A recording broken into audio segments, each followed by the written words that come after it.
Hello everyone, and welcome back to Baseballology, where we look at the current Hall of Famers and discuss their qualifications for the Hall of Fame.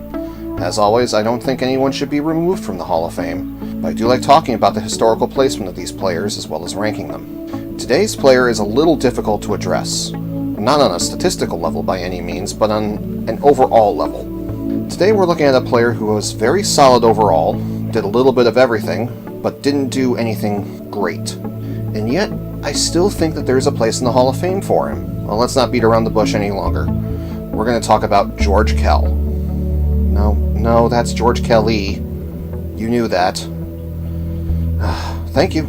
Okay, so George Kell. Kell played in 15 seasons from 1943 to 1957, but one of those years was a single plate appearance, so we'll call it 14 seasons. In his roughly 1,800 game career, and we finally have a player who's played a lot, Kell put up decent, if not spectacular, numbers. He slashed .306, .367, .414, which was good for a WRC plus of 111. Kell collected over 2,000 hits in his career, including 385 doubles, 50 triples, and 75 home runs. These totals helped Kell contribute nearly 900 runs driven in, and scoring nearly 900 runs as well. In the field, Kell gained a reputation as a stalwart defender at the hot corner, turning over 300 double plays and collecting over 3,000 assists there in his career. His advanced defensive numbers agree that he was a good defender, not great, with plus 21 fielding runs at third base.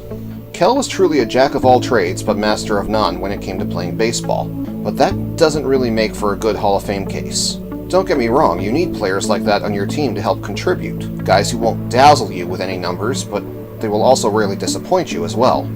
For the Hall of Fame, though, a player needs to put up great numbers, and Kell didn't do that. His numbers are fine, but just not legendary. There is definitely an aspect of peer effect with George Kell. Eddie Matthews began his career towards the end of Kell's career, and would go on to crush all of his numbers offensively. When Kell retired, he was with the Orioles in 1957. And he then handed the reins from third base over to another boy from Arkansas that would rewrite history books for how to play defense at third base. Mostly, Kell just didn't put up a great resume for the Hall of Fame. So how does he make for a good Hall of Famer then? Well, let's tell a quick story about George Kell. In his final season, while playing for the Orioles, Kell twice got injured by being hit with a pitch. During one of those injury stints, he visited the Tigers announcers and talked with legendary announcer Ernie Harwell, who helped convince Kell to try a career in broadcasting when he was done with baseball.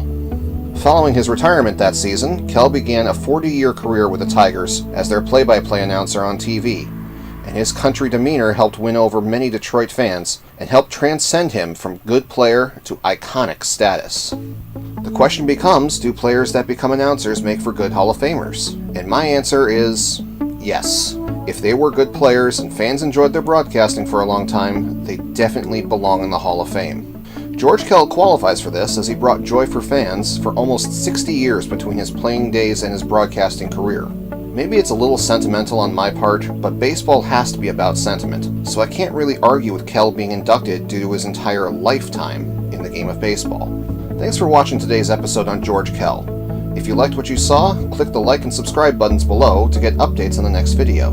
Feel free to comment on Kell's career and let me know what you think of his induction. Should we induct players turned broadcasters? What do you think this might mean for Phil Rizzuto's chances? Well, Rizzuto isn't the next player, but it probably won't be too long before we cover him. In the meantime, here's your hint for tomorrow's video. This player was part of the Hall of Fame trade in 1916, and no, it was not Christy Mathewson. With that, I'll see you tomorrow.